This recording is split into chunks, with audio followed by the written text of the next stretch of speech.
You don't want to be every time, no.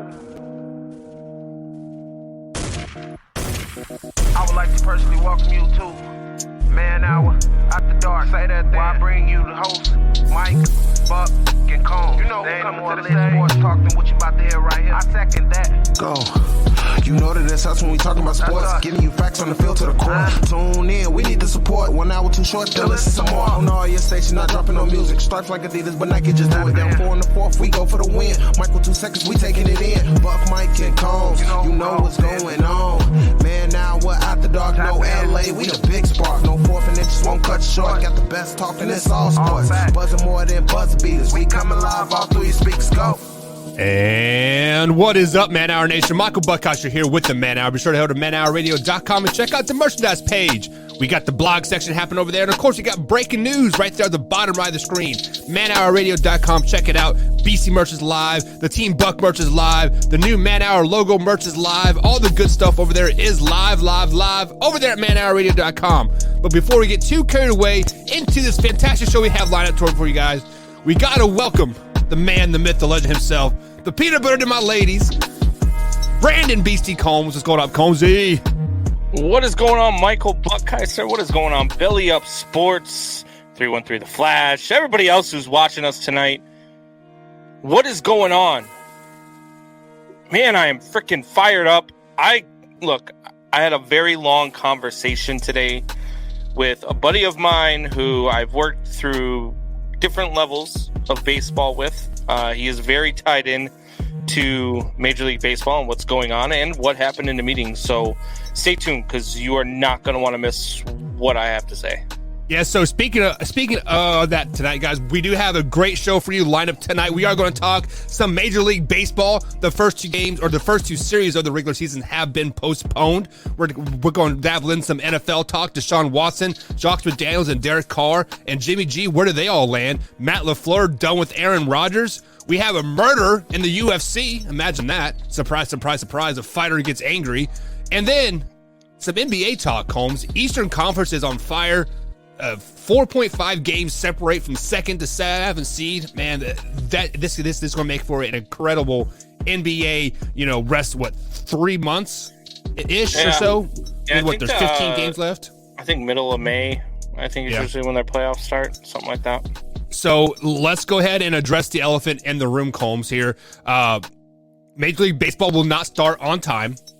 First two series of the season have been canceled.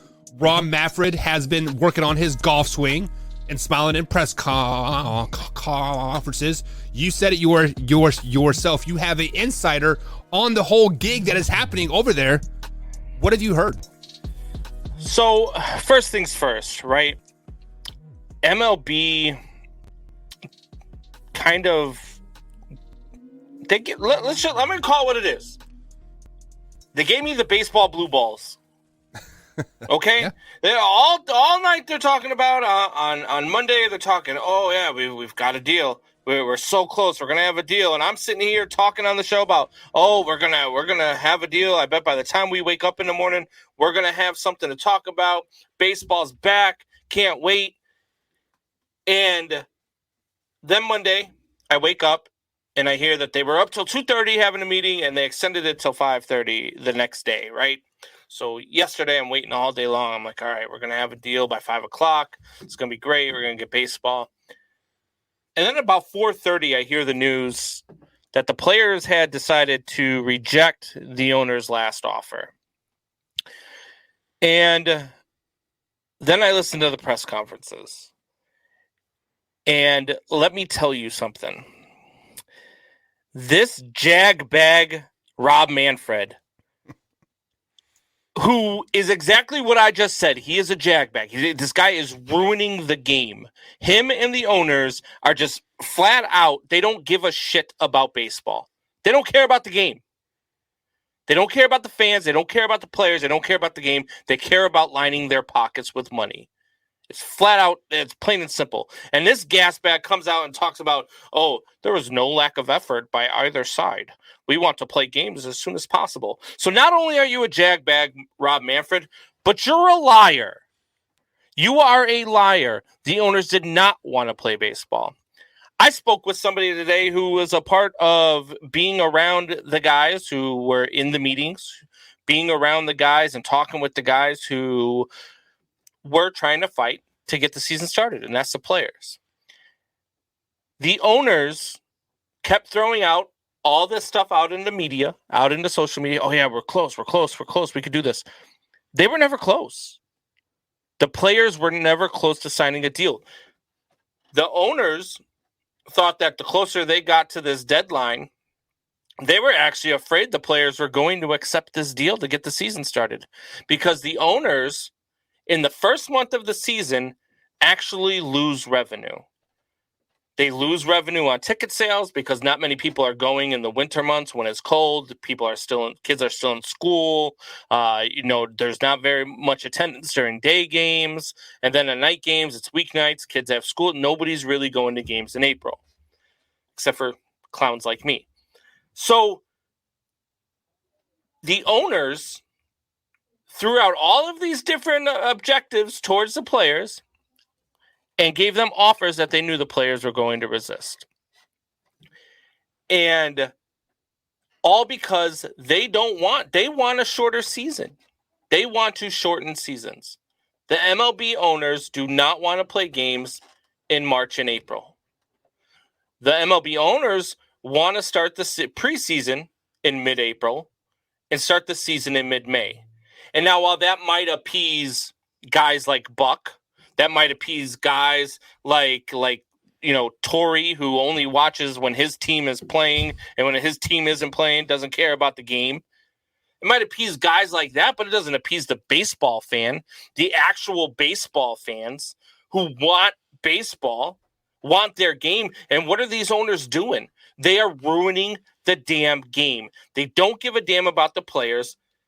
They don't give a damn about the fans. They care about their money. Now, ticket sales in MLB create about $2.7 billion of the $10.7 that they make. $2.7 billion of the $10.7 they make. You would think they care about the damn fans.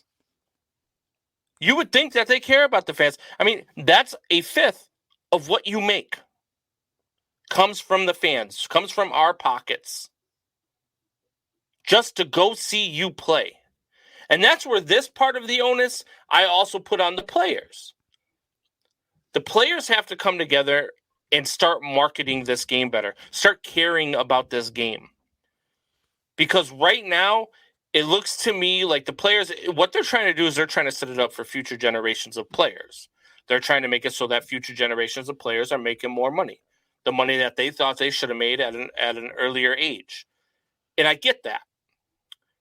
But this needs to be about the game, because there is no one player, there is no one owner, there is no one freaking moron of a commissioner that is more important or that is bigger than the game itself.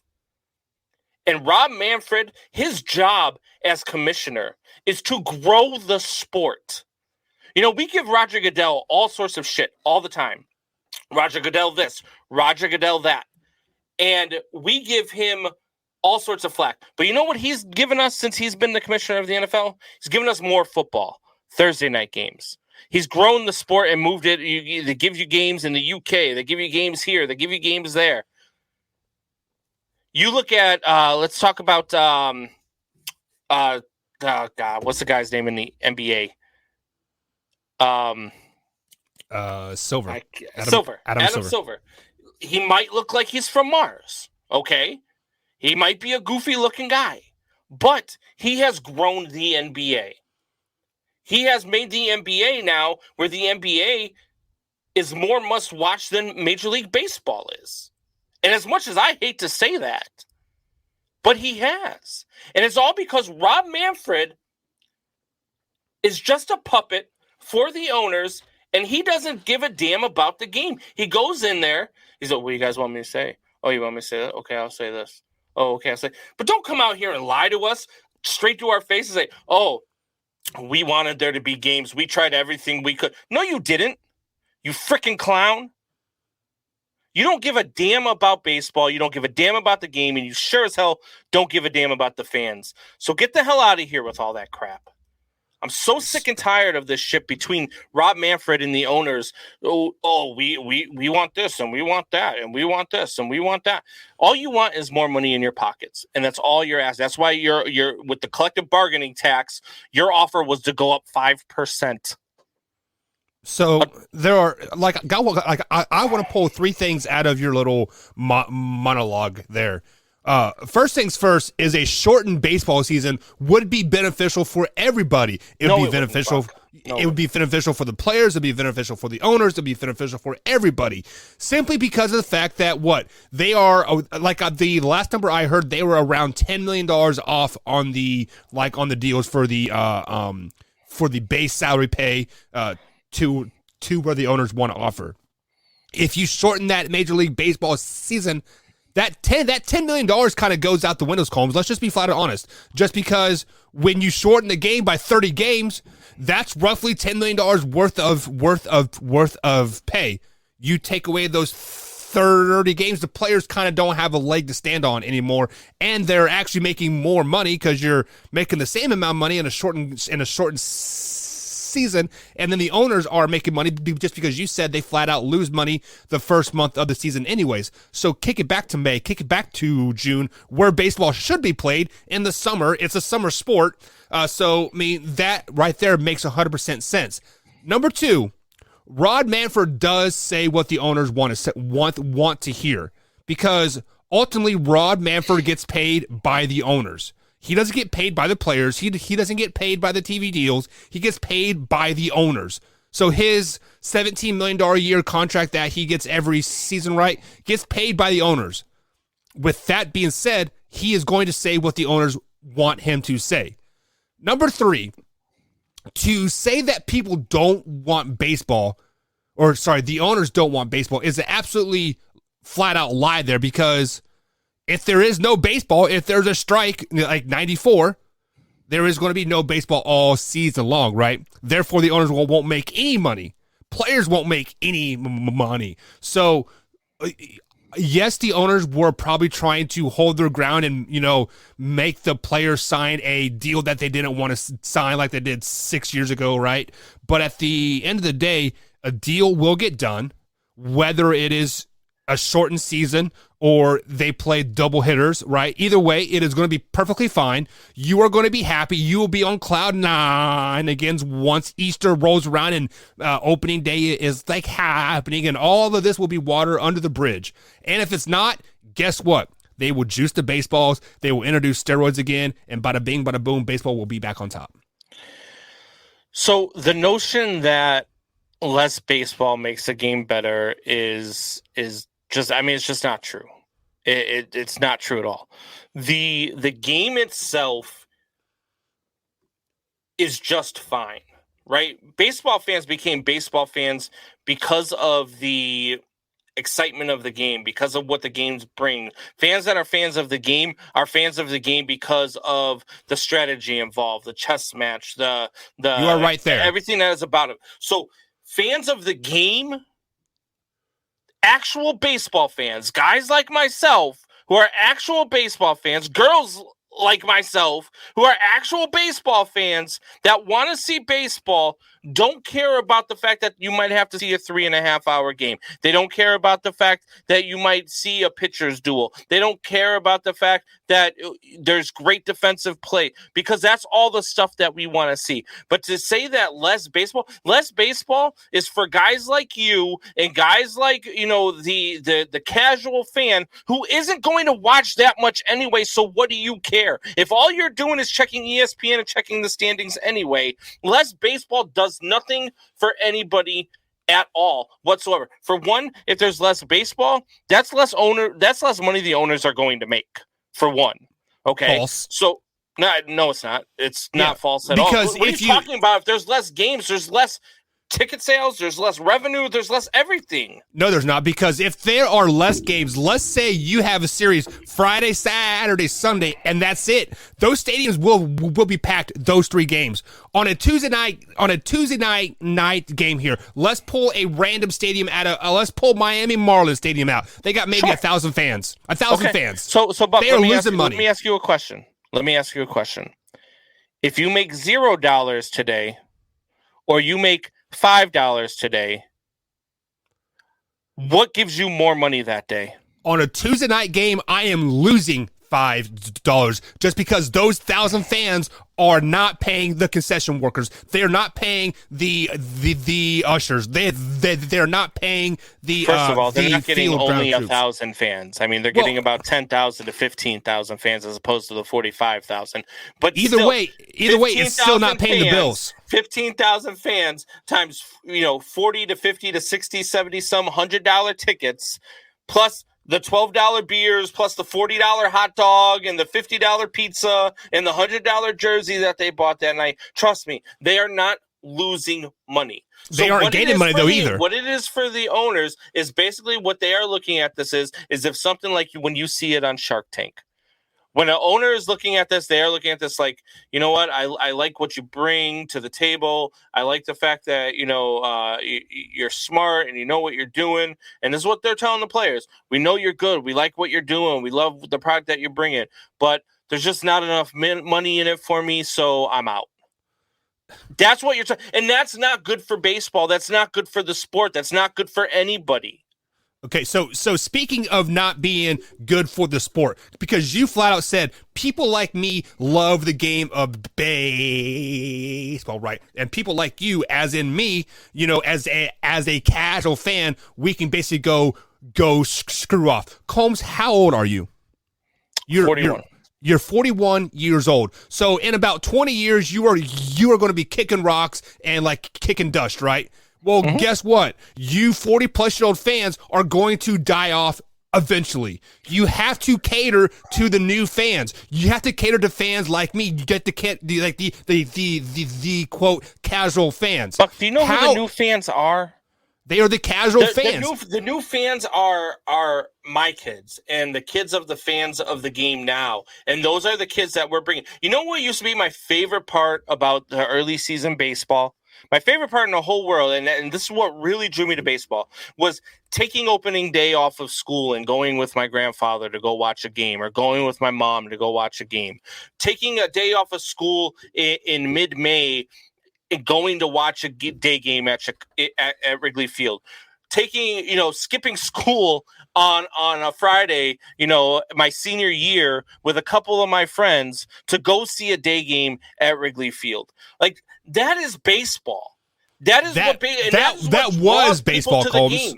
But how are you supposed to draw people to the game if you're not giving them anything? What are the owners doing? You want to say less baseball? Fine.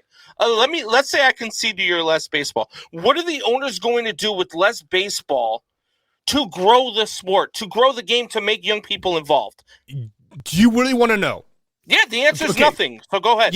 There are definitely ways to grow the game of baseball. There is. Number one, take away that unwritten rule bullshit. That is absolutely ridiculous because I shared a video. I'm not asking what you would do. I'm asking what the owners are going to do. They want a concession. They want less games. So do something to grow the damn game. Do something to show that you want to market the game. Do something that shows that you are actually interested in what the fans do.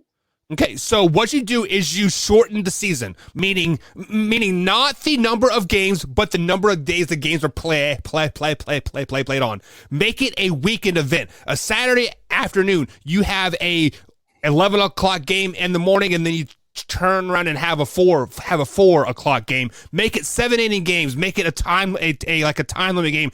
2-hour game tops, right? In the middle of the breaks while the players are like getting their food and whatever, have some type of fan fest. Have a bouncy time. Make it like a Super Bowl type of atmosphere. All right, how about this? I counter that with the have this type of atmosphere. How about this?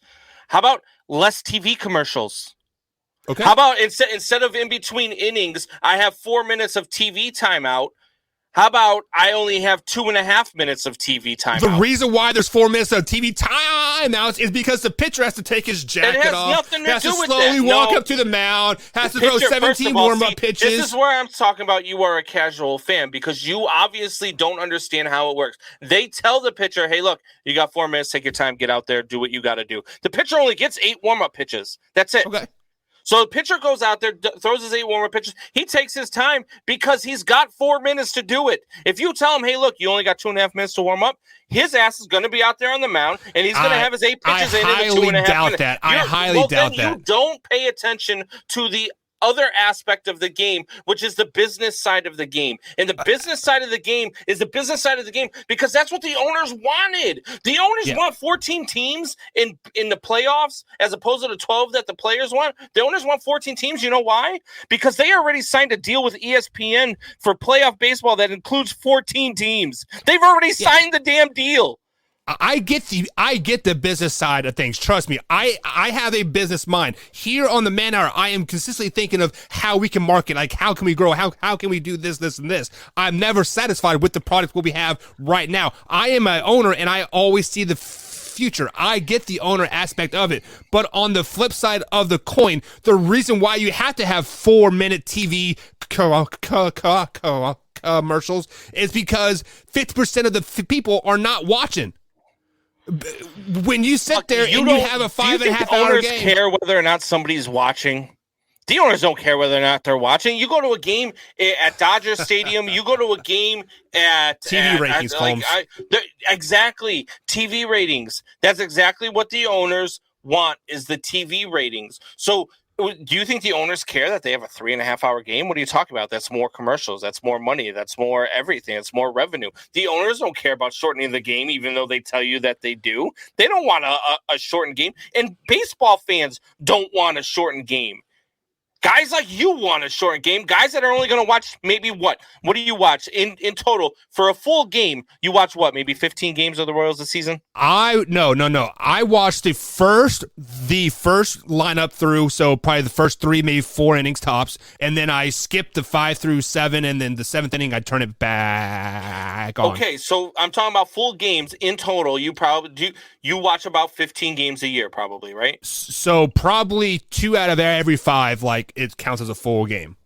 Okay, so then you're talking about 2 out of every 5. So break that down. You're talking about 68, maybe 50, maybe 60 out of the 162. Yeah, exactly so, how long the baseball season should be. 60 games long.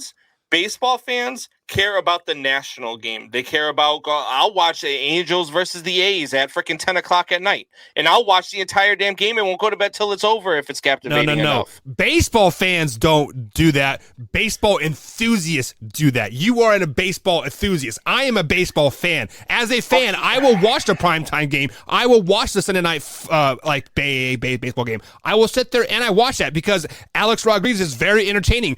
Shut your damn mouth right now. I will punch you in the throat. I'm already about to punch you in the throat, but start talking about A-Rod being entertaining, I'm really going to punch you in the throat. And the casual baseball fan, even if you want to market it on a local level, which they don't do, minus the billboards you see driving down the highway where the guy's not allowed to wear his jersey because the owners don't freaking allow them to advertise, they don't market the game, not even locally. Even locally. The owners don't care about marketing the game. They don't care about growing the game. They don't care about bringing the young fans into it. You know what they used to have when I was a kid?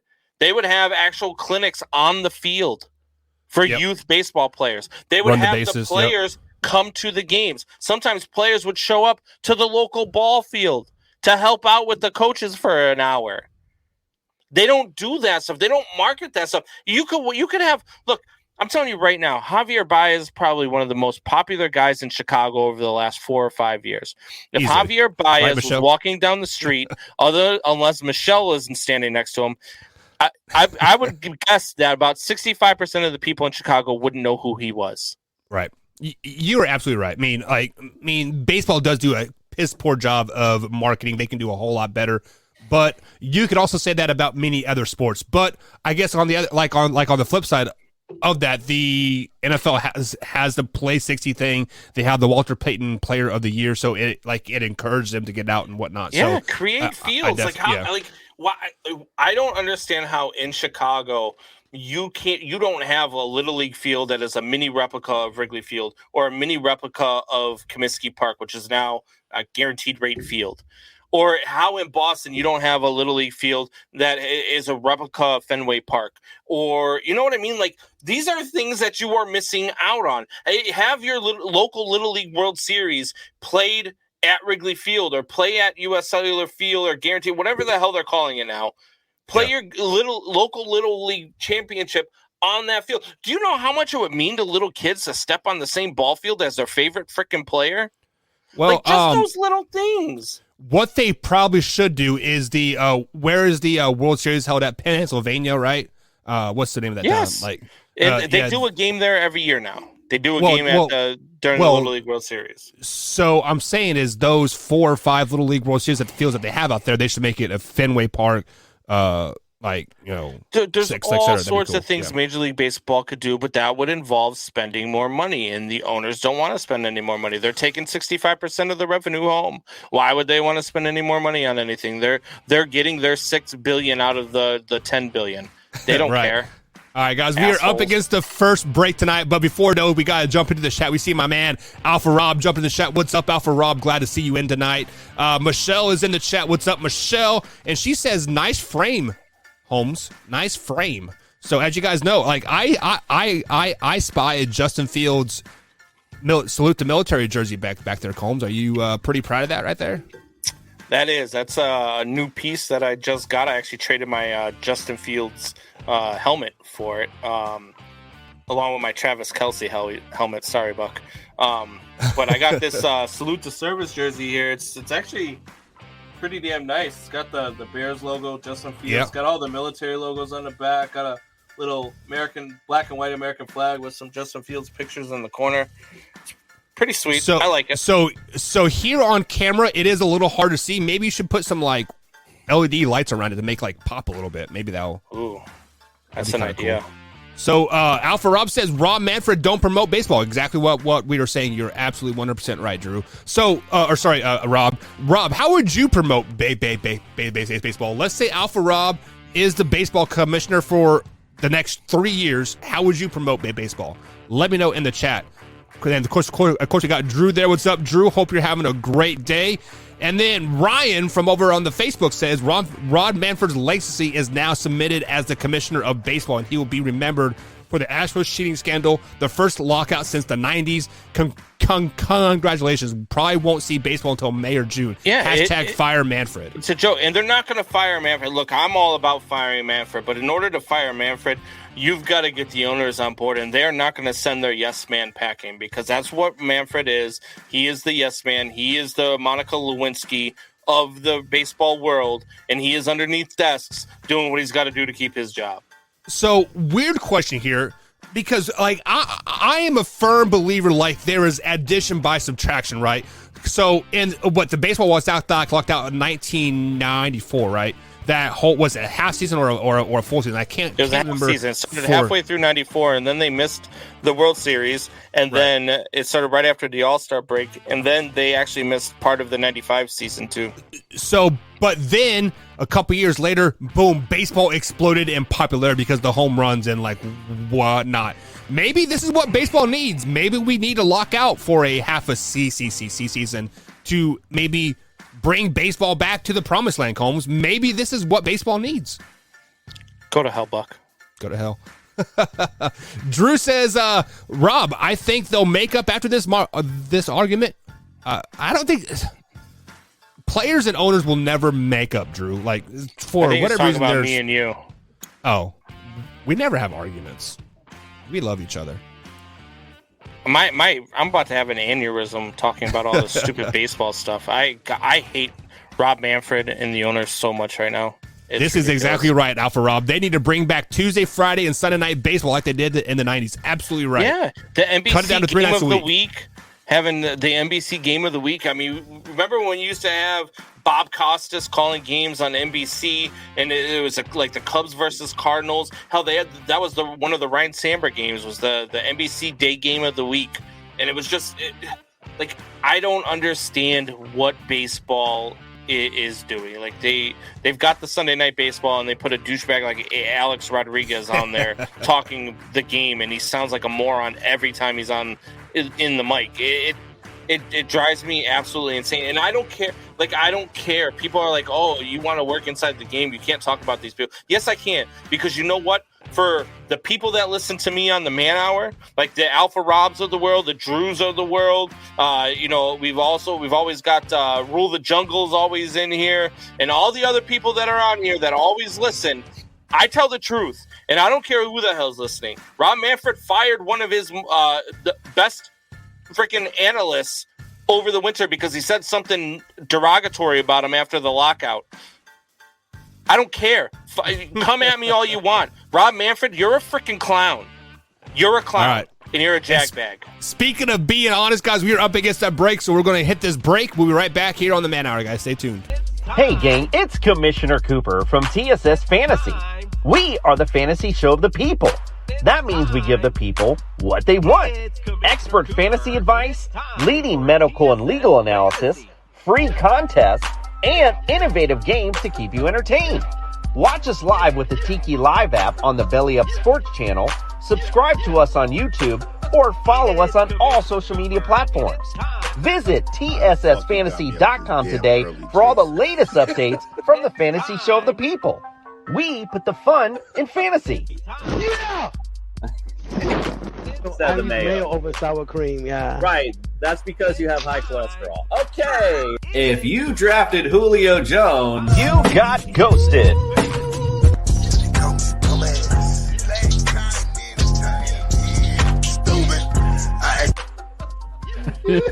This is amazing. TSS Fantasy is like an orgasm. If I had a cigarette, I'd smoke it. I'm pumped to be here. This is the show of shows. TSS Fantasy, the fantasy show of the people.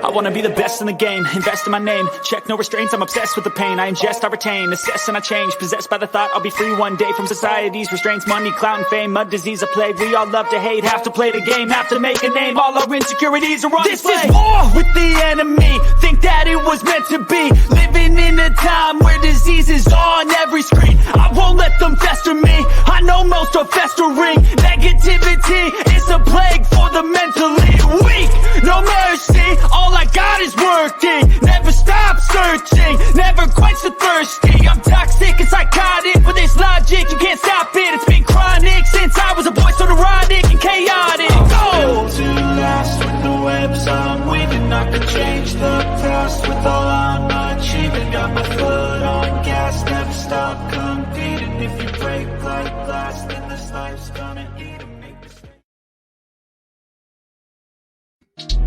And welcome back to the Man Hour, guys. Michael Buckkosh along with Brandon Beastie Combs tonight. Combs, before we welcome people back to the show, tell them people about the Takeaway 22 merch over there at manhourradio.com. Yeah, so the Takeaway 22 merch is geared towards the Till Valhalla project. 22 veterans a day commit suicide. That is 22 too many. And we always want to donate and give love to our veterans. I'm a veteran myself, so I'm very active with the Till Valhalla project. Takeaway 22, for every Takeaway 22 piece of merch that is purchased, the proceeds will go to the Till Valhalla project. It helps give plaques and gravestones, and helps pay for funerals of veterans, for families who can't afford to pay for them.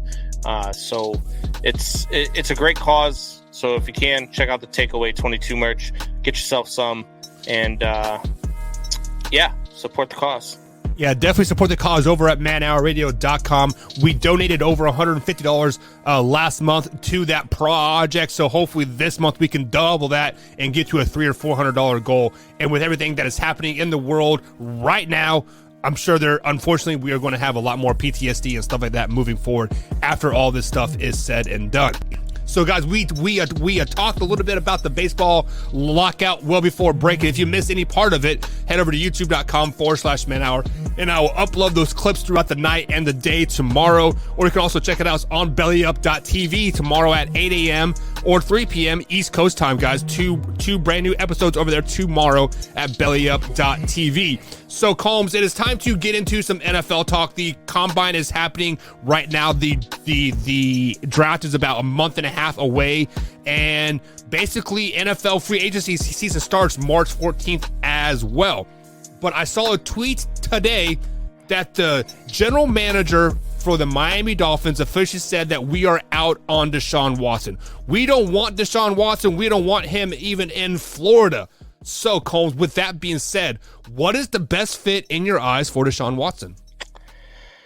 Man, there's a couple of them. So, I really like the idea of him with the Steelers. I think him under the tutelage of Mike Tomlin, I really think that they've already got the weapons there.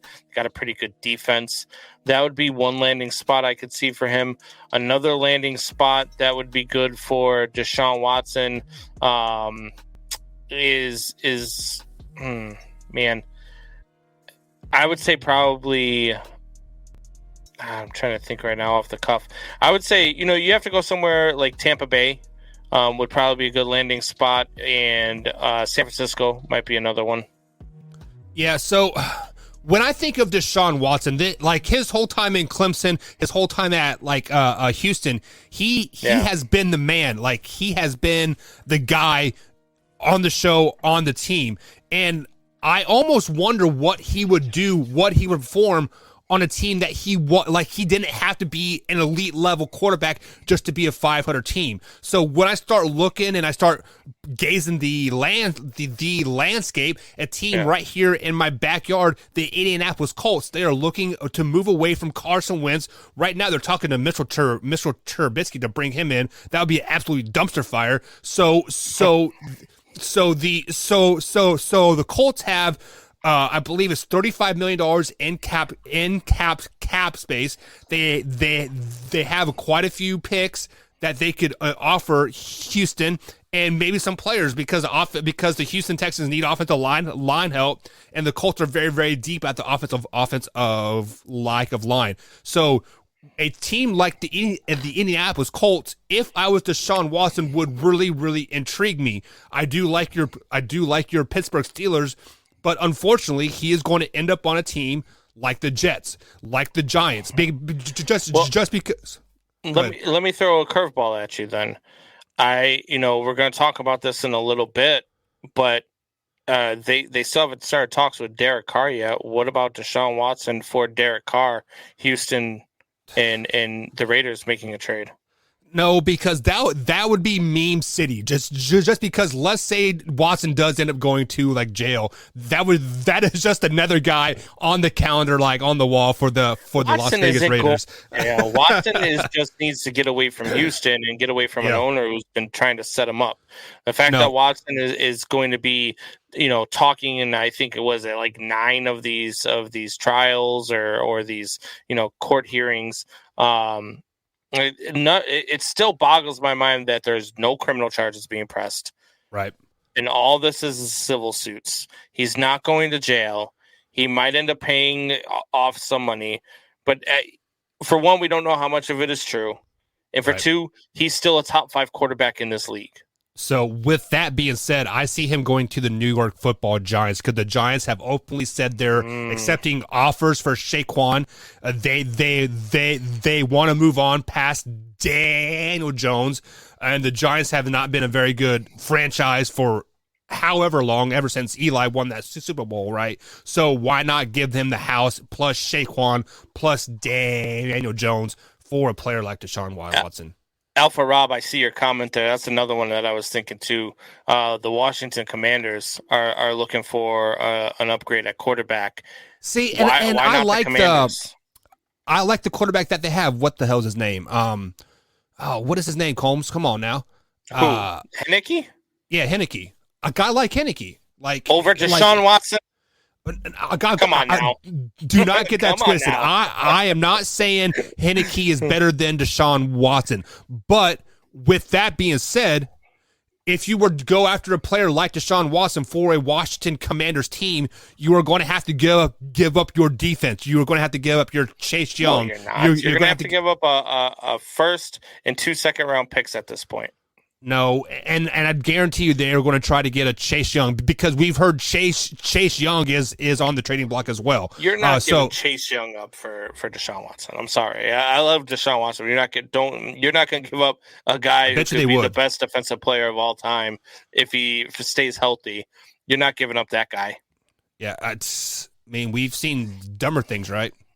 Yeah, I don't think you would have to give up Chase Young, to be honest with you. I think if you're Washington, you give up a first, 2 seconds, and maybe even Heineke to get Deshaun Watson. I'd take that. I'd sign up for that all day long if I'm the Washington Commanders. I mean, look, you're trying to move on from the Redskins stuff. You're never going to move on from your owner's stuff because your owner's stuff is his stuff, and he's going to continue to be an idiot. But you're trying to move on. You're trying to develop a winning program. And by developing that winning program, you get Deshaun Watson to come in there with that defense you already have and the weapons you already have on offense, because they do have weapons on offense. That's a very dangerous team in the NFC East. Let me ask you a question here. How many playoff wins does Deshaun Watson have? 0? Did he win one? I thought he won one. Maybe not. No, they lost to the Chiefs. Yeah, they lost to the Chiefs. Right. How many playoff wins does Heineke have? 0. Right? Yeah. Give me Heineke for a eighth of the price any day of the week. You're out of your mind. I like Heineke. I do. You're out of your mind, but you don't like him more than Deshaun Watson, and Deshaun Watson makes you a contender in the NFC. Like a legit contender to win the NFC. Washington is a contender now with that defense and that offense. And if you get Deshaun Watson, you are a contender in the NFC, and you are not a Super because you're Bowl. going to have to give up your pieces on that defensive side. You are not going to have to give up all your. No, you might have to give up one piece, but it's not going to be Chase Young. You're not. We'll I'm telling you right now, you can get Deshaun Watson for a lot less than what you're thinking. And I don't know. Houston is ready to get rid of him. They're ready to move on. They're ready to give the ball over to their new young stud and get this thing moving. And I don't know. I do like the Washington idea. That was another team, Alpha Rob. I think to me, Washington and Pittsburgh make the most sense. Yeah, I do like Pittsburgh as well. So speaking of moving on, the Titans are looking to move on from Ryan Tannehill. Obviously not this year, but in a couple seasons down the road. And they are looking for Ryan Tannehill's predecessor in this year's draft. For one, do you think there is a quarterback that can replace Ryan Tannehill in this year's draft? And who can it be? Oh, God. Ryan Tannehill, like, when you talk about replacing Ryan Tannehill, what in the hell? Watch your mouth. Sorry, some video or something just started playing and it like went full bore in my ear. But Ryan Tannehill is yeah, exactly. Ryan Tannehill is not one of those watch your mouth, Combs. Those quarterbacks that is going to be very hard to replace. So make me do it, aren't you? This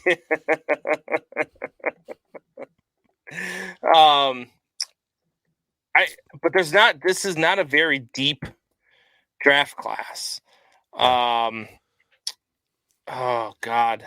I'm trying to think off the top of my head who the hell.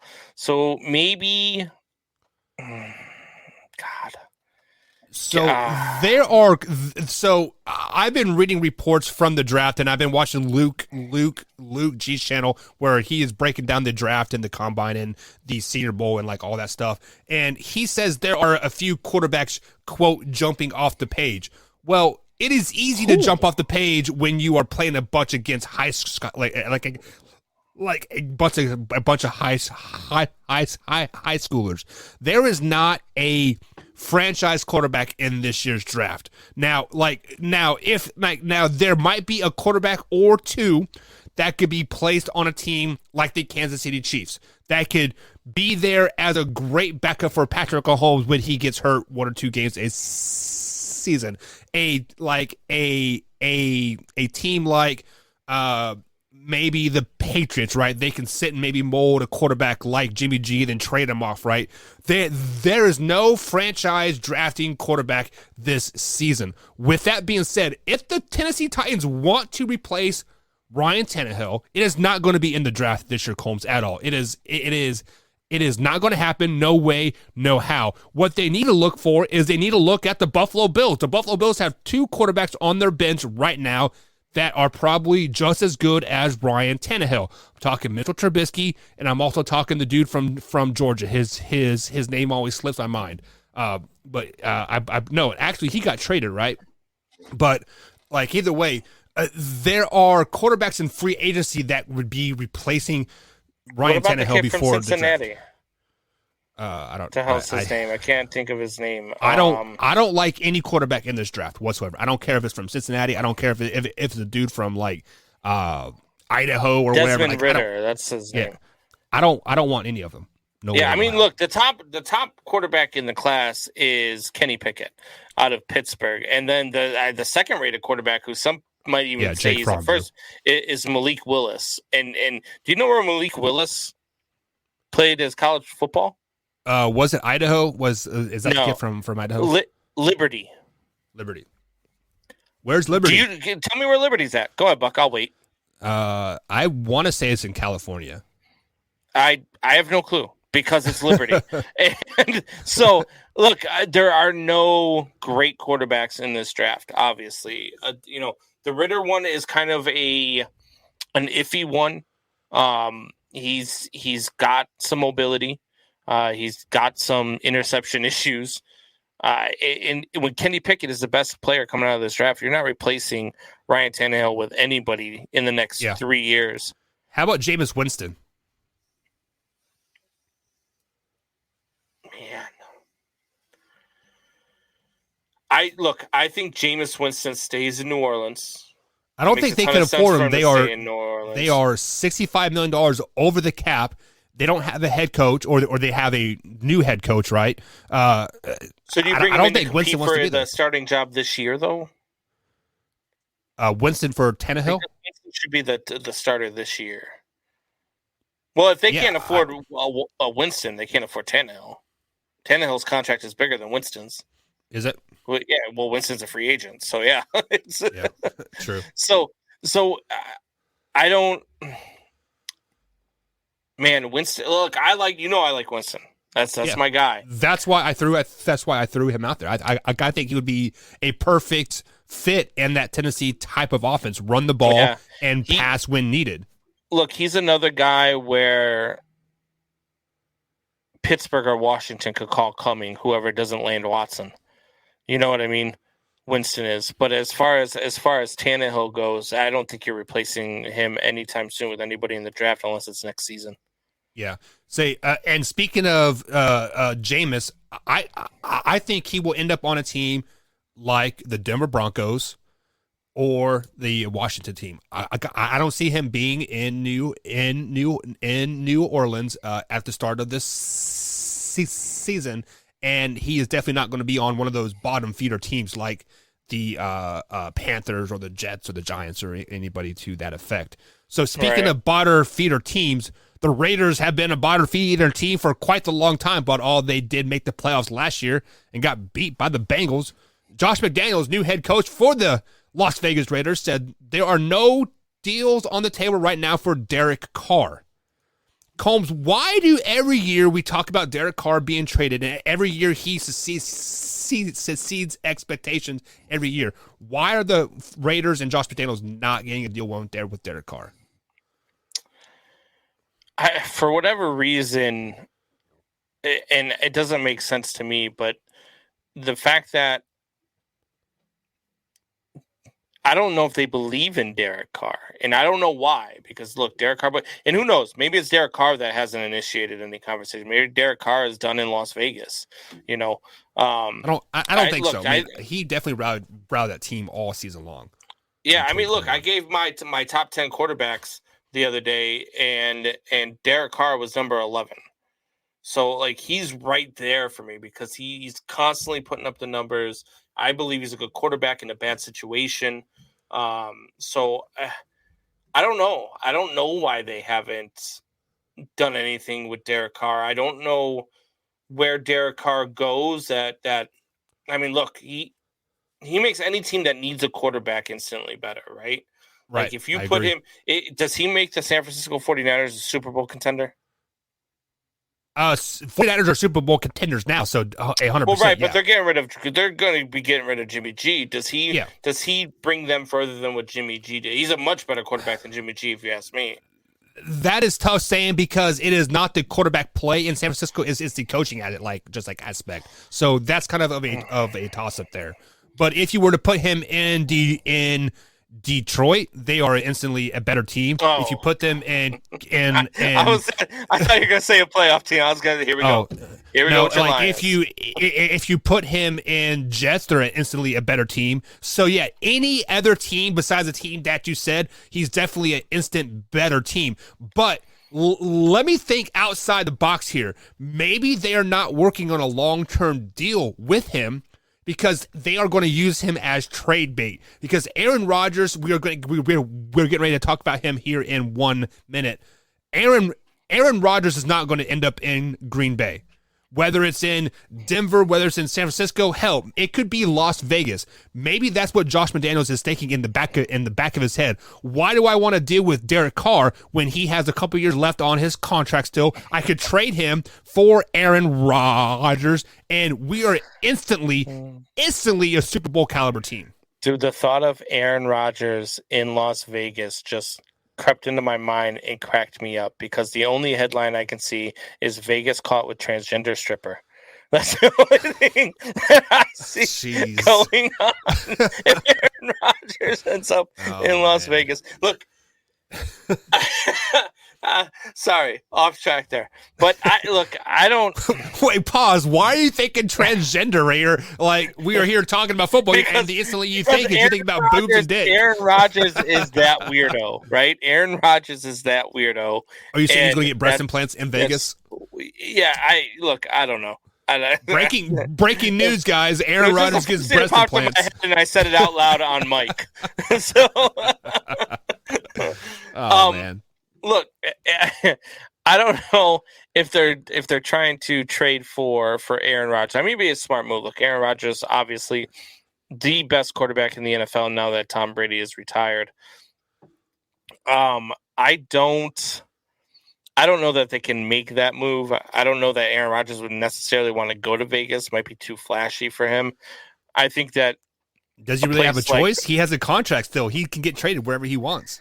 Yeah, but look, Green Bay is going to give him the Brett Favre treatment. They're going to ask him where he wants to go, and they're going to let him go there. That's why he went to the Jets. Yeah, excuse me. Yeah, they're going to give him the opportunity and say, hey, where would you, Hang on, pause. Brett Favre wanted to go to the Vikings the whole time. The reason he went to the Jets because the Packers wouldn't let him go to the Vikings. If you want to get the Brett Favre treatment. They said pick a team outside of the division, right? Right. But right now, there's not a team in the division that needs a quarterback either. Well, maybe the Lions, I guess, but nobody wants to go to the Lions. I mean, the Lions players. If you want to win a Super Bowl, go to Detroit. The Lions players don't even want to play in Detroit. So, I don't. God, I see him more of like a Northwest type guy, somewhere quiet. You are so full of it. He wants to be in the media limelight. He gets off on this. Dude, he has spent his entire time in Green Bay. The town is so dead that the only thing that the people have to do is own a football team and go to their games on Sundays. And talk about Aaron Rodgers. If, like, let's say Aaron Rodgers would go to LA, would he be the talk of the town? No, he wouldn't. Because you have all these movie stars. You have 15 other professional teams. What do you think they have in Las Vegas? They have the Raiders. Everything. They have the Raiders. That's what they have. The Raiders. They have the Strip. They have transgender hookers. They. Speaking of transgender hookers, guys, we are up against the second break here. Going into hour number 2, Combsy goes solo, guys. So jump in the chat here and carry him on because he's going to talk some NBA. What is he going to talk about, Combs? You got some NBA talk. You got some UFC talk happening. Cain Velasquez going up for attempted murder charges. All sorts. I would love to talk about that. Yeah, I could definitely pick some buttons on that, guys. But we're up against the break. And, guys, hour number 2 coming up here on the Man Hour just after this break. We'll be right back after this. What's going on, Belly Up Sports fans? Thanks for tuning in to the Belly Up Sports Podcast Network. We have some really exciting news for several Belly Up Podcast Network shows. The Sports Stove Podcast, the Rough Cut Sportscast, and Here in Puckburg have all been nominated for a Sports Podcast Award. So, head on over to sportspodcastawards.com and make sure to vote for the Sports Stove Podcast for Best College Sports Podcast and Best News and Current Affairs Podcast. Vote for the Rough Cut Sportscast for Best American Football Podcast, and vote for Here in Puckburg for Best Winter Sports Podcast. Again, that website is sportspodcastawards.com. Thanks for being the best part of Belly Up Sports. We are what they are. I've got an itch I can't scratch, I'm missing a piece that completes a whole part of me, an open wound scar to see. Everybody come here, gather round, welcome to the freak show, the best in town. What the hell's wrong with me? I don't get along with anybody, honestly. I've been living in my own head, constantly thoughts jumbled around, think I need a new lobotomy. Wait, all these thoughts are too negative. I don't wanna get lost in the sedative. Gotta show them what I got, I'm competitive. You know I'm about to go off, I won't let them win, I'll take a stab. I wanna chase the bag, I wanna weigh, I can change all the things I lack. I gotta face the facts, I got a taste in that. Got me obsessed with the rest, I got an itch to scratch. I'll give up everything.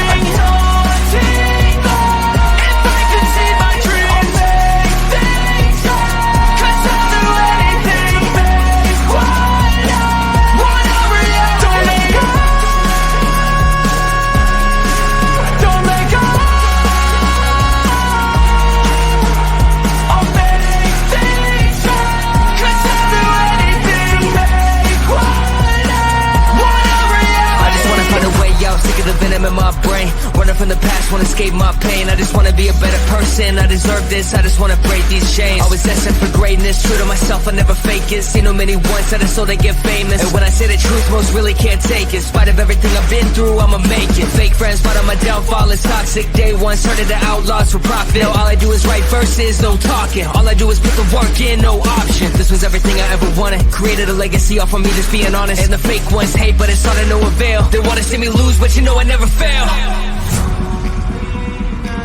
I'll give up everything, daunting if I can see my dream.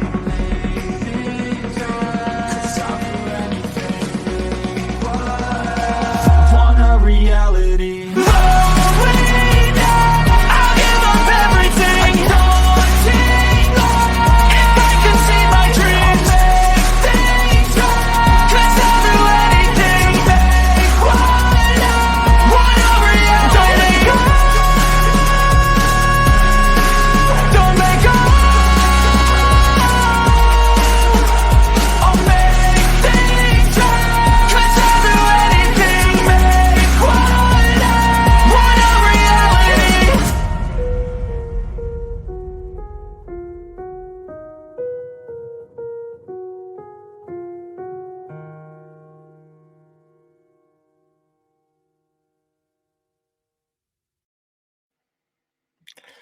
Welcome back, Man Hour Nation.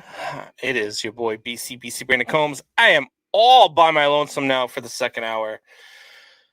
Guys, if you have not yet, make sure you click that like button, subscribe, check out the channel, check out the website, check out the merchandise, get everything you can. check out that Takeaway 22 merchandise. That is near and dear to my heart. All the proceeds go to the Till Valhalla Project. So, guys, look, there are lots of things that, like, I went off earlier on Major League Baseball and the owners and everything that is wrong with baseball is in Rob Manfred and the owners. And I get passionate about the game. And so when I get passionate about it, it's because I love it so much. You know, this was my first love, was baseball, and you know, the Ryan Sandberg and Sean Dunston and Jody Davis and all these guys in Cubs uniforms that I used to watch growing up is what is a part of me. But there are times where I'm reminded that, you know what, it's just a game, because there's real life stuff that is going on. And one of the real life things going on right now is Cain Velasquez. And for whoever doesn't know who Cain Velasquez is, he's a former UFC heavyweight champion. I'm a big, huge UFC fan. I was a big fan of Cain Velasquez, watching him in the UFC. Watched him win the heavyweight championship. It like, the guy was really, really good. But seeing what he's going through now is kind of puzzling, right? So I'm going to bring you guys this story here. You can find the story on ESPN.com. Mark Raimondi, he's the one that wrote the story. But it reads like this. Former heavyweight UFC champion Cain Velasquez was formally charged Wednesday with attempted premeditated murder and multiple gun assault charges in relation to a shooting Monday night in San Jose, California, according to a Santa Clara County District Attorney's Office news release. Velasquez, 39, is accused of targeting Henry Eugene Galarte, who is charged with alleged molesting one of Velasquez's young relatives. Velasquez faces 2 counts that could carry more than 20 years of jail time if he is convicted, per a court document. According to the district attorney's office, Velasquez was following Galarte's truck in his own vehicle during an 11-mile high-speed chase through San Jose, rammed the truck, and then fired a .40 caliber handgun multiple times into the truck, which carried Galarte and 2 older relatives. Galarte's 63-year-old stepfather, Paul Bender, was struck once in his arm and torso, but is expected to survive, court documents said. The sad tragedy is that Mr. Velasquez chose to take the law into his own hands, endangering the public and everyone in the truck, Santa Clara County DA Jeff Rosen said in a statement. This act of violence also causes more pain and suffering to his family. Velasquez was found and arrested afterward during the traffic stop, according to a court document. He is charged with attempted murder, shooting at an occupied motor vehicle or aircraft, 3 counts of assault with a firearm, 3 counts of assault with a deadly weapon, and willfully discharging a firearm from a vehicle, and carrying a loaded firearm with intent to commit a felony. Velasquez's scheduled arraignment Wednesday was continued until Monday morning, when there will also be a bail hearing. He is being held without bail at the Santa Clara County Main Jail North. According to court documents, Galarte, who was not injured in the incident, is accused of lewd or lascivious act upon a child under the age of 14. Galarte was released from custody February 25th without bail against the DA's orders. According to a statement from the DA's office, he was ordered to stay in home detention, remain 100 yards away from any child under 14, and wear an electronic monitoring bracelet, which he is allegedly on his way to obtaining when Velasquez gave chase. The child, who was under 10, told an officer from Santa Clara County Sheriff's Office on February 24th that Galarte took him into the bathroom of a daycare center and touched the child's genitals, per a court document obtained by ESPN. The child said Galarte could not tell anyone what happened and that this had occurred 100 times. In the court document, the child said he witnessed other kids go in the bathroom with Galarte as well. Galarte denied any wrongdoing, saying once he helped a child with his pants when he saw the child didn't have them on correctly. Galarte lives in the same building as the daycare center, which is owned by his mother. According to the court document, Galarte's mother told police she did not believe allegations against her son. Velasquez is a former 2-time UFC heavyweight champion and regarded as one of the best heavyweight fighters of all time. Retired from MMA in 2019 and had a brief stint in WWE before being released At the onset of the coronavirus pandemic in 2020, Velasquez has been coaching at his longtime American Kickboxing Academy gym in San Jose. So, first things first, okay? I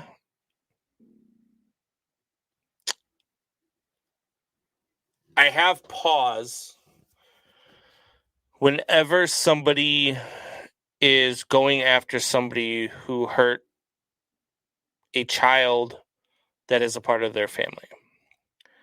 Because I can't tell you that if that had happened to my daughter or my son, my nephew, my niece, that I wouldn't have had the same reaction as Cain Velasquez. I can't tell you that if that had happened to me or my family, that I wouldn't immediately want revenge. What I can tell you is that I like to sit back and make sure I hear a whole story before drawing conclusions. However, situations like this, usually the child is not lying. Situations like this, usually it is the adult that is lying. It is very hard for a child to come forward in these situations. It is very hard for a child to make up stories to this effect. Now, I'm not saying that it doesn't happen, and it has happened, okay? But it's very rare. And Cain Velasquez did what I believe I would have done. Cain Velasquez wanted revenge. Cain Velasquez wants this man to pay for what he put this 10-year-old through. Cain Velasquez wants this man to suffer. And I don't blame him. Now, I'm not condoning attempted murder. I'm not condoning murder at all. But there's stories around of a gentleman who is in prison, doing life in prison, that has killed 2 or 3 now child molesters in the same jail as him with a cane. Because what are you going to do to him? He's already doing life in prison. And I'm okay with that. Because there are 2 things in this world that I can't stand. And to the end of me, I will be okay with somebody taking care of business, for better lack of term. And that is somebody, a man who beats a woman or a child, and anybody who sexually assaults a child. To me, those are the 2 lowest forms of people on the planet, period. And so I don't necessarily blame Cain Velasquez. And I actually hope that there is some way that his lawyers, which he's made plenty of money, so he's going to have a pretty damn good lawyer, can find a way to get him off of, some sort of, temporary insanity plea, rage, something, because that's what deserves to happen in this situation. This kid will never now lead a normal life because this 10-year-old is stuck with the trauma that this grown man bestowed upon him. And it makes me sick to my stomach to think that now this guy is all of a sudden some sort of victim, because he's not. Okay? I'm sorry that his father-in-law and mother-in-law were in the vehicle. I'm sorry that his father-in-law had to take a bullet. It's tough, right? But I'm with Cain Velasquez on this one. I would have done the same damn thing that Cain Velasquez did. And I'm telling you right now, if it were to ever happen, and I hope with every fiber of my being that it doesn't, but if it were to ever happen to somebody in my family, hell, I've been there when it's happened to people who weren't in my family, people who weren't even friends of mine, people who were friends of friends that told somebody something, and we went and took care of business. I'm not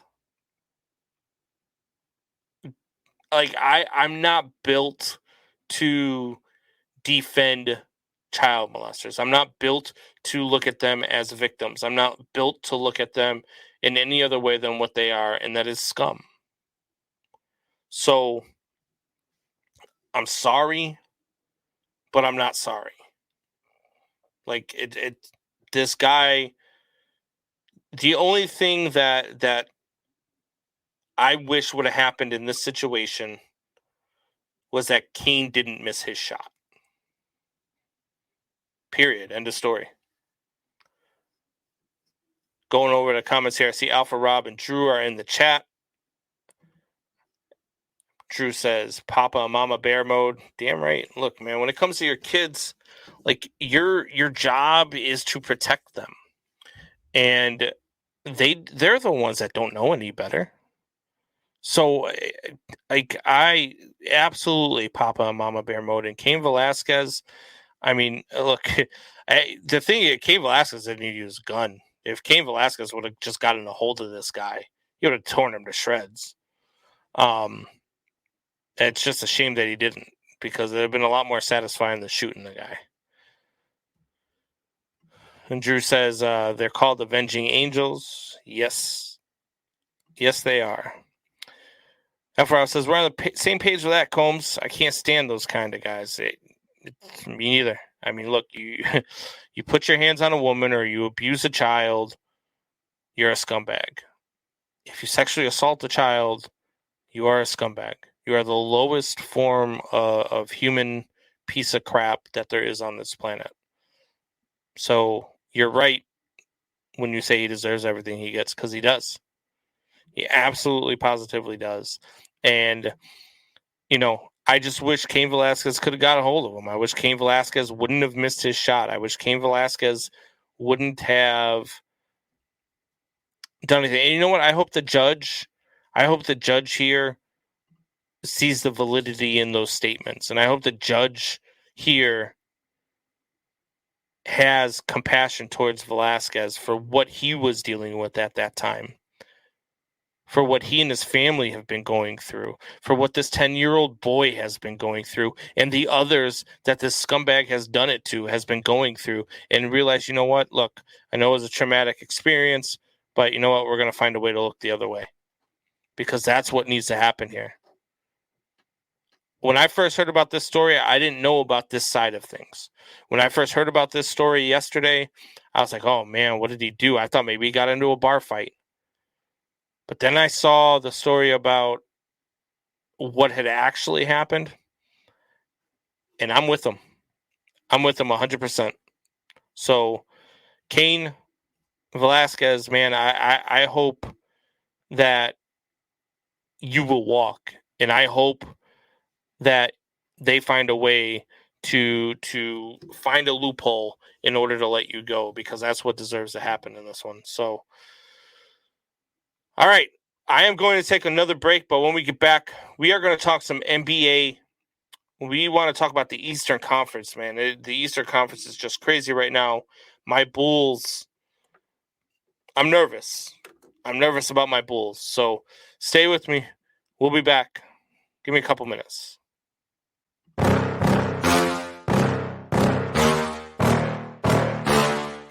Yeah. Please tell me that I can't, that I won't, that I fail, that I'll never make it out, yeah.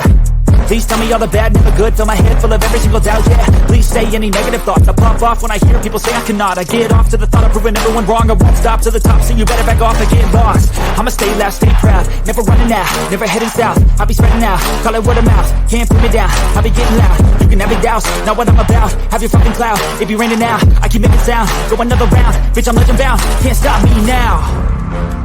You don't wanna fuck with me, A slow burn like a disease. Just tell me that I can and I'll show you things that you couldn't believe. Just tell me that I can. Just tell me that I can. Just tell me that I can. Just tell me that I can.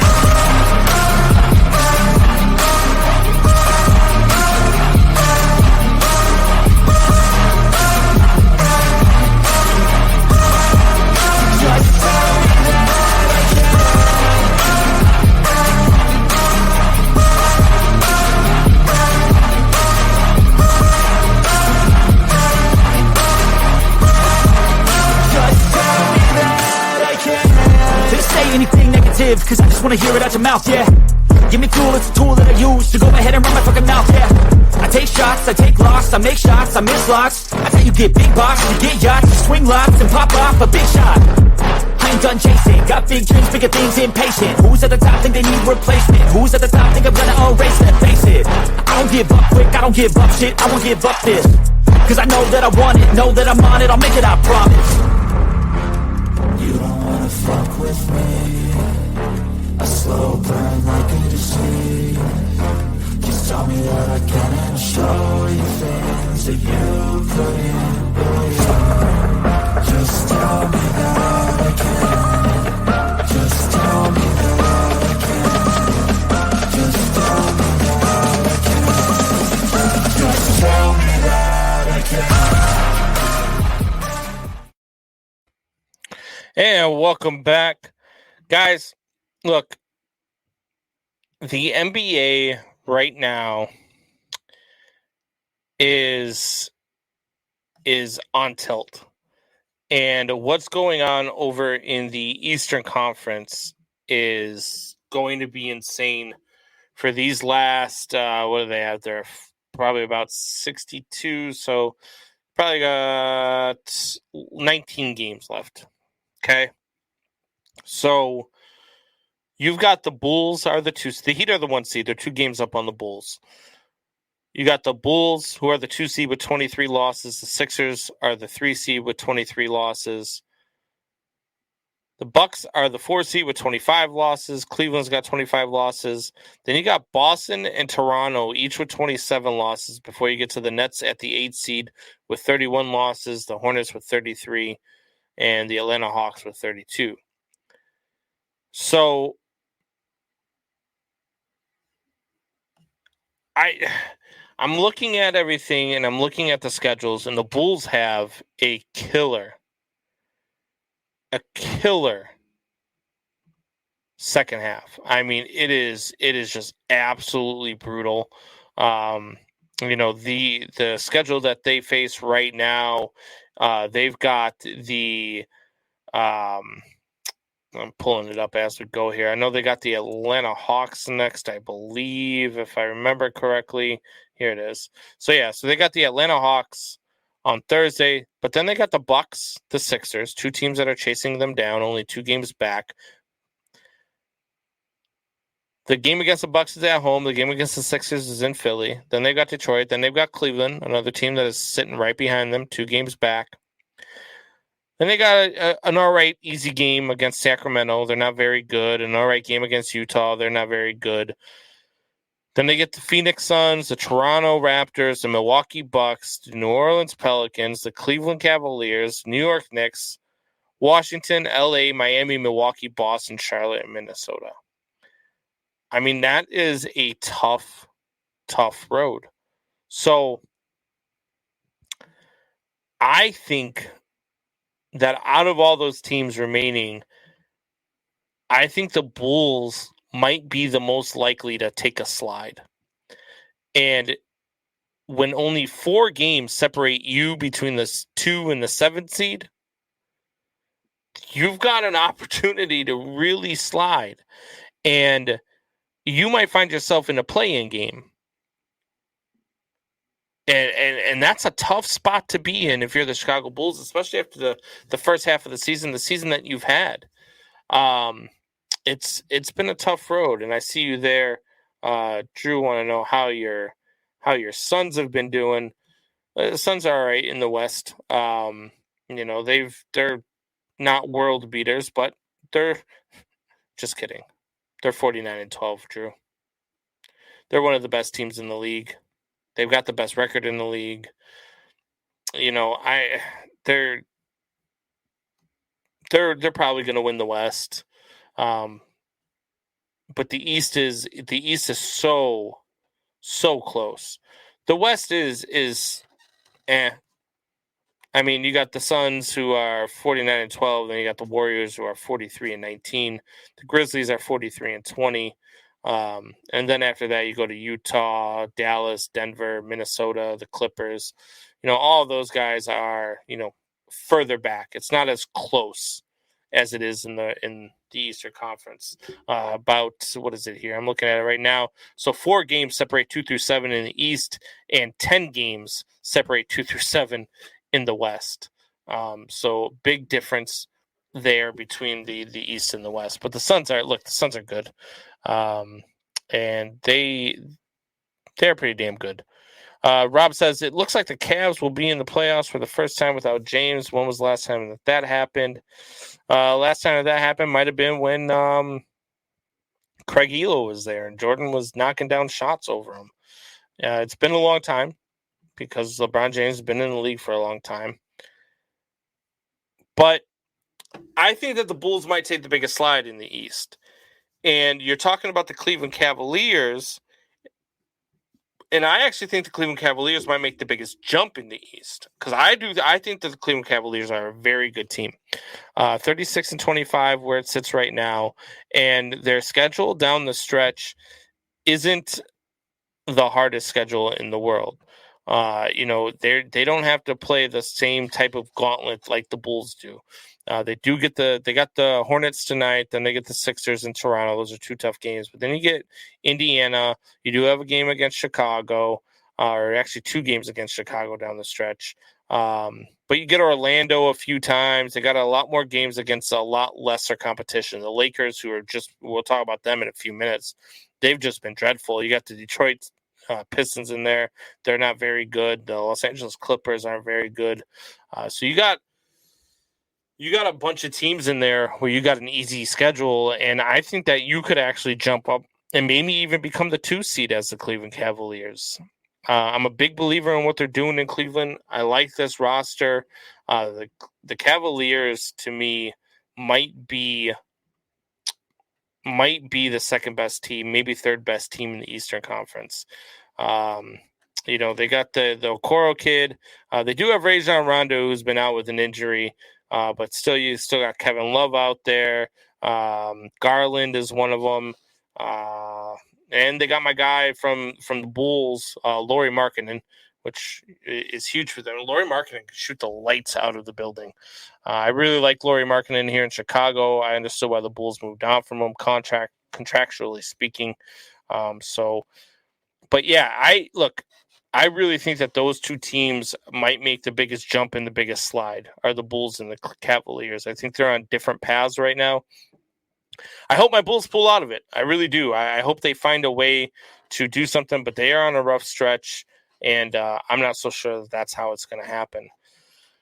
Now, one of the other things that I want to talk to is the Lakers. So the Lakers are just, atrocious. They are so awful right now. And I don't know what's going to happen in LA this offseason. They're 27-34. A team with LeBron James and Anthony Davis, who Anthony Davis gets hurt every other night. But a LeBron James-led team, when was the last time you remember a LeBron James-led team being 7 games under 500? It's been a long time. I don't know if that's ever happened, to be honest with you, especially this late in the season. I actually think that there might be a complete overhaul in LA. I think they might trade Anthony Davis or try to trade Anthony Davis. I don't know who's really going to want him. I know he's from Chicago. I don't see the Bulls making a move to get him. I wouldn't want Anthony Davis here. The guy can't stay healthy, can't stay on the court. So why would you want to give up assets for a guy who can't stay on the court? LeBron James, a lot of people are talking about he's going to play with Bronny. I think that's true. But would you be surprised to see LeBron retire and then come back once Bronny comes back? Take a year off. Bronny comes into the league. You come back, you play with Bronny for a year, and then you call it a career. Like, to me, it makes a lot of sense. To me, you take a year off, you get a lot of rest, you refocus, you work out the way you want to work out, and without the stress of an NBA season, and you go and you play with your son for one more year, comeback year, you go on a retirement run, you let everybody say goodbye to you, and you bow out, and you hand off the torch to your son. Now, I don't think Bronny's going to be anything like his dad. I don't think anybody thinks that Bronny's going to be anything like his dad. But at some point, you've got to walk off into the sunset, right? So, yeah, I think there's going to be a complete overhaul in LA.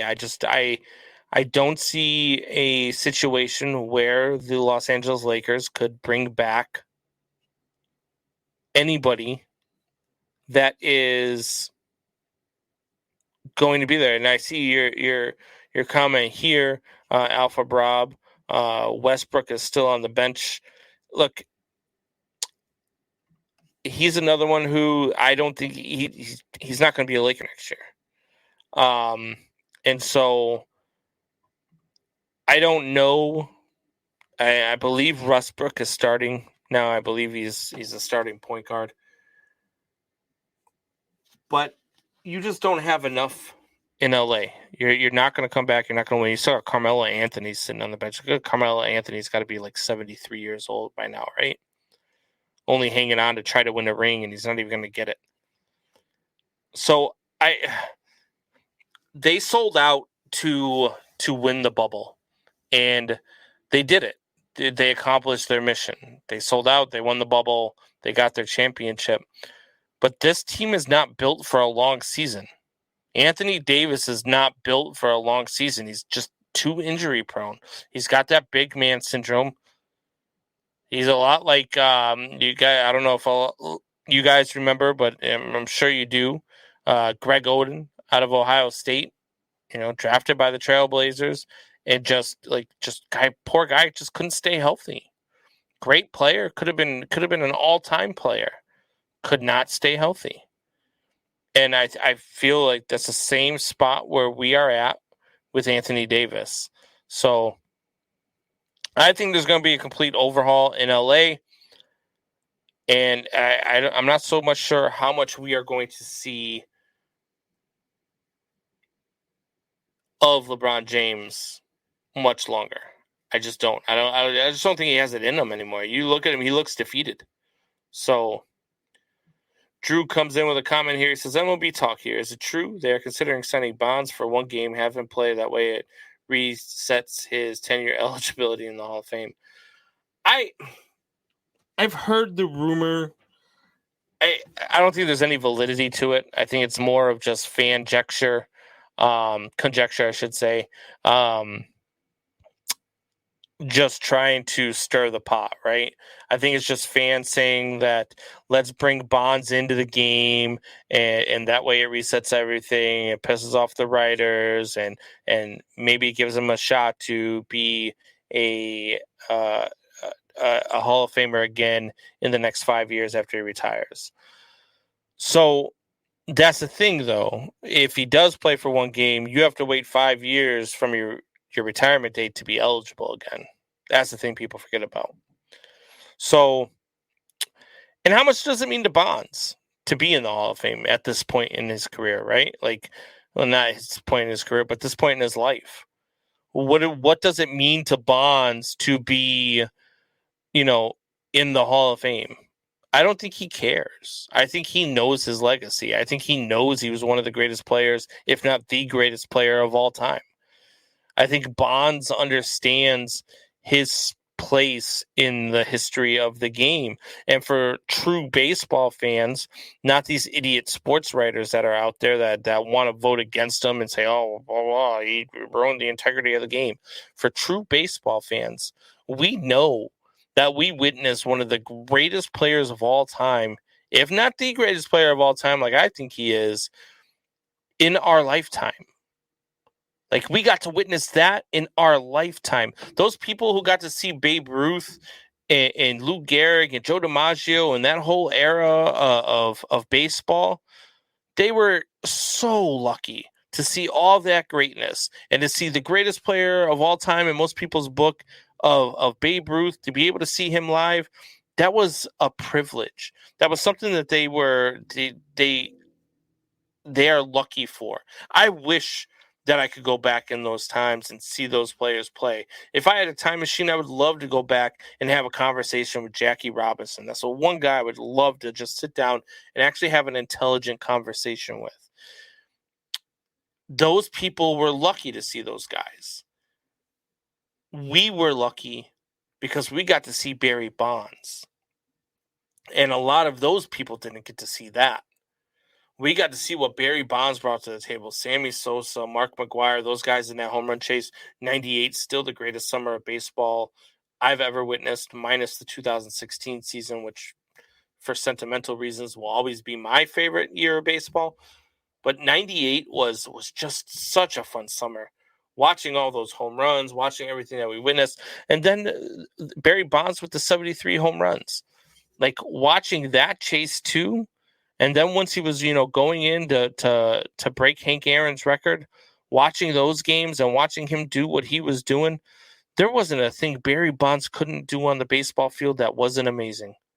Not one thing. He was a defender at the highest of levels, perennial Gold Glove winner, until he got older and his knees started to go, and he was hanging on a little bit too long. That is one knock I do have on Barry Bonds, is I think he held on too long. He didn't retire early enough. But he wanted to break the record. He wanted to set the record. And I can't blame him for it's something he worked his entire life for. So I don't know if the rumors are true that he'll play a game. They're probably not true, because at this point he's got to be, I don't even know how old he is. But you'd also have to play in a game for it to count. So, I just don't know. I don't know how much it means to him. I don't think it means that much to him. So, it's one of those things. And Alpha Rob comes up. What was the meanest baseball stare you've seen, Combs? Frank Robinson's stare when he was a manager was for me. Frank Robinson was funny as hell. I remember Frank Robinson. Remember when he was mad at the umpire and he just glared at the umpire? And he was just for like 2 minutes. I don't know if you've seen that footage yet, Alpha Rob, but you let me know if you've seen that footage where him and the umpire are just staring back and forth at one another. And they just, for 2 minutes, they just lock eyes and stare. And finally, the umpire just puts his head down and shakes his head because of a missed call, of a blown strike call. Those are the things that Frank Robinson brought to the table. For me, I mean, look, there's been a lot of them. You think more recently, you think about Craig Kimbrell's stare. That's a pretty intimidating stare, especially a guy who can throw 99 miles an hour. You look at, you think back to guys like Kyle Farnsworth. You look at guys like, I'm trying to think, Nolan Ryan had a pretty intimidating stare. That was a guy who could throw 100 miles an hour, and he was so wild it might hit you in the head. That's pretty intimidating for a stare. But that's a good question. That's a really good question. I like that one, Alpha Rob. But I would have to go, if you're asking me to choose, I would probably go with Nolan Ryan, because he was just an intimidating man. And especially the whole Robin Ventura thing where he, was pitching with blood on his jersey after he kicked Robin Ventura's ass for a little bit. There have been times where he, got hit in the nose and was pitching with a bloody nose, and he was intimidating. He was an intimidating man, and so I'm gonna go with Nolan Ryan on that one, Alpha Rob. Great question, good question in the chat. Drew says it could happen. Look at Gordie Howe. But see, so hockey to me it's a different animal, right? Because hockey players have a ton of respect. And when you've got a guy like Gordie Howe coming out and he's playing and he's, I don't know, in his 50s or 60s, those guys aren't taking a run at Gordie Howe, right? Those guys aren't running and trying to run him into the boards and crash him. They're allowing Gordie Howe to play like it's men's club night at the local ice rink, right? And I'm 41, I'm fat and out of shape, and I could still play men's league hockey. I'll still go and play a pickup game from time to time. So it's a different animal. Now you get into a baseball game where there is somebody who believes that you absolutely cheated the game, and you get into that batter's box and he wants to drill you. Do you really want to take that as a 50-plus-year-old man? Do you want to be there when you've got a guy like Sixto Sanchez freaking throwing 103, 104 miles an hour to just run one at your ribs because he doesn't like the fact that he believes you use steroids even though you've never tested positive? And baseball is a different animal than hockey is. And those stupid unwritten rules that they have could cause a lot of friction if Barry Bonds comes back to play for one game. But wouldn't it be great, Drew? Wouldn't it be great if he stepped onto that diamond one time and he got one at-bat, and that one at-bat was a home run? That would be amazing. That would be freaking amazing. I'm not against it. I'm not against it. I don't think it's true. I don't think it's true. Drew says Ryan had Ventura and a headlock under one arm and slung him in the face. It was the best. And I like Robin Ventura. He's one of my favorite White Sox players of all time was Robin Ventura. So, but when him and Nolan Ryan went at it was absolutely hilarious. I'll never forget that one for sure. Alpha Rob says the funniest fight I saw was Pedro throwing down Zimmer. He was always 80, wasn't he? He was. Pedro throwing down Zimmer was a scary moment as well, because he was 80 and fragile. And when you see him get up, it almost looked like he didn't even know what had happened. But that was a good one. Another good one in baseball, one of the funny ones was Roger Clemens throwing the bat at Piazza in the World Series. Even though nothing really happened, there was no fight that ensued, but that was just a funny moment in baseball that could have ended a lot worse than what it was. So Drew says, I can't stand Ventura. He's a whiny bitch. I liked Ventura. I thought he was a very good defensive ball player, always hustled. Always ran out ground balls, always ran out pop flies, played the game the right way. He's one of those guys that I absolutely enjoyed watching his career. So, I look at things from a different perspective than a lot of people, right? Because, a lot of people will say Barry Bonds was a whiny bitch. I mean, and he wasn't the greatest person. He wasn't the greatest human being. Like, he was a jerk to a lot of people. I've seen a lot of baseball players who are jerks to a lot of people, and a lot of those players don't have any reason to not cater to the fans. I once saw Marquise Grissom. I once saw Marquise Grissom tell a fan off, a 10-year-old fan who was trying to get an autograph because he was on his phone while he was trying to get the autograph. Like, Marquise Grissom? Really? You're Marquise Grissom. Who the hell are you? So that type of stuff always cracks me up when you got players who are way bigger in their heads than they are out on the field, that don't cater to the fans, because The fans are the only reason you're there, buddy. I mean, the only reason you're there. You're not even a good ball player. So I look at those players and I like to see what you did on the field, and I take what you did off the field out of it, right? Because you look at a guy like Ty Cobb, who was just not a great human being, but on the field, the man was amazing. Nobody could hit like Ty Cobb could. And so another one is Cy Young. He's another guy who's known as a racist and kind of a jerk throughout baseball, but the numbers are undeniable. What you are on the field is very much different than the person that you are. Alfarad says, I miss those old Expos uniforms. So you know what, Alfarad? I actually have an Andre Dawson classic Expos uniform. It's my favorite logo. It's funny. I talk about all the time how Aubrey plays volleyball, and her assistant coach wears this hat, and it's a local firefighter hat. But it's letter. The numbers are like 134 or something like that. But they're in the same order as the Expos with the red, white, and blue. And when the first time I saw it, that's what I thought it was. I was like, is this guy really wearing an Expos hat? That's awesome. And then I saw, I was like, oh. So then I told his wife about it. And later on, he came up to me and he's like, you like the Expos hat? And he starts laughing. But I do. I love that logo. That's one of my favorite logos of all time. I really hope that Montreal gets a team back. I'd love to see the Expos logo come back. Or even if the Nationals would wear throwback Expos uniforms like once a week. Like, I would love it. Anytime I'm playing MLB The Show, I use those Expos uniforms. Actually, my team that you create your team on the show or whatnot.